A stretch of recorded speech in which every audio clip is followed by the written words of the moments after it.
The new monthly jobs report is in, and it did beat expectations with more than 1 million jobs added last month, lowering the unemployment rate to 8.4%. The Dow Jones Industrial average, however, is pretty significantly down this morning, almost a 500-point drop. Joining us now, Tyler Goodspeed, acting chairman of the Council of Economic Advisors. Tyler, good morning. Thanks for being here. To the jobs report in just a second, but this drop in the Dow, is the president saying anything about this morning? Because it's been a wild week for markets. And it seems that these technology companies, American technology companies, are losing a lot of steam after a record run-up. Well, thank you, Sandra. We're definitely keeping a very close eye on equity markets, and we're digging into the details of where there is weakness.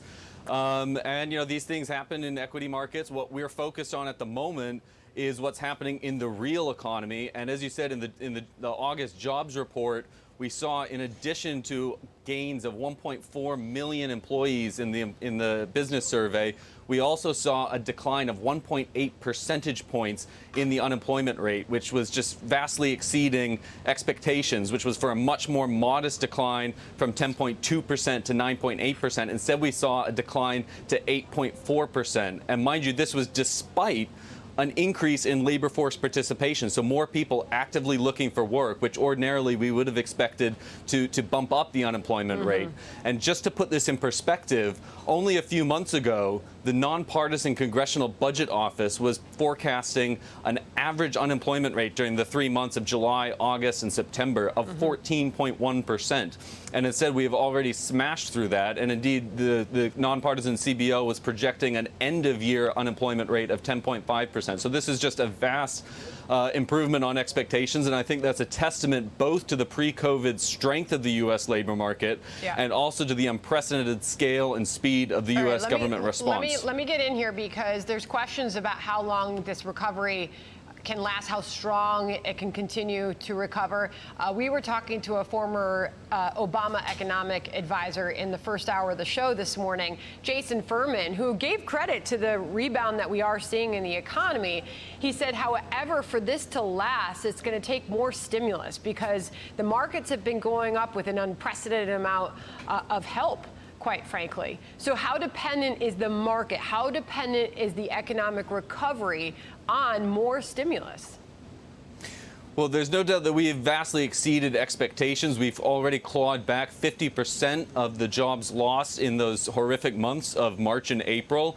And now the challenge is regaining the remaining 50%. And that is why President Trump remains committed to achieving bipartisan legislation that can pass both houses of Congress and that he can sign into law. That includes things like a reload of the Paycheck Protection Program, that includes incentives for employee retention and hiring, and that includes continued enhanced unemployment insurance benefits to ensure that household income is stabilized. We've achieved remarkable gains thus far, and now we are absolutely focused on making sure we get back to the state of affairs that prevailed on the eve of this pandemic. And frankly, we would like to see much more willingness to compromise on the part of counterparts on the Hill. We have upped our offer on state and local aid. We have upped our offer on nutritional assistance. We have upped our offer on the post office. Let me get back in here. And we would just like to see a lot more engagement on what needs to be done to achieve full recovery in the U.S. labor market. As I asked Jason Furman, you always have on your economist hat. How about your political hat? There's a lot of guessing going on as to where this economy will be early November. Where do you think? What are your thoughts and your projections? Well, when we look at the real data, we look at the advanced durable goods orders numbers that came out last week. That implies a real equipment investment growth north of 20%. When we look at the retail sales numbers and personal consumption expenditures last month, that implies very strong personal consumption expenditure growth of about 35%. That's almost 70% of the economy right there. And also the housing market has been a particular source of strength. And when we look at the increase in building permits, and residential construction, we're potentially looking at annualized growth north of 20% in residential construction. All right, you're putting out a lot of optimistic and positive data points, and those are obviously essential to point out. Where are you most concerned? Where is the economy having a hard time coming back? Well, I think what we are focused on is just making sure that we close that gap in terms of the remaining employment losses to be recouped since April. We've made up a lot of ground. Can they fully be recouped, or some of those jobs not come back?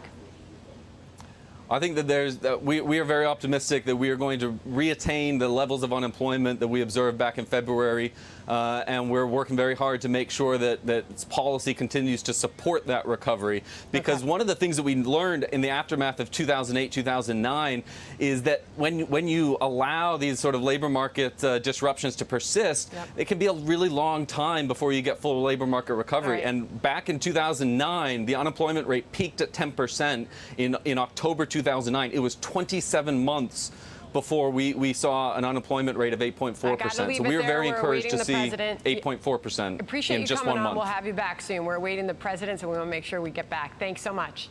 Thank you, Sandra. All right.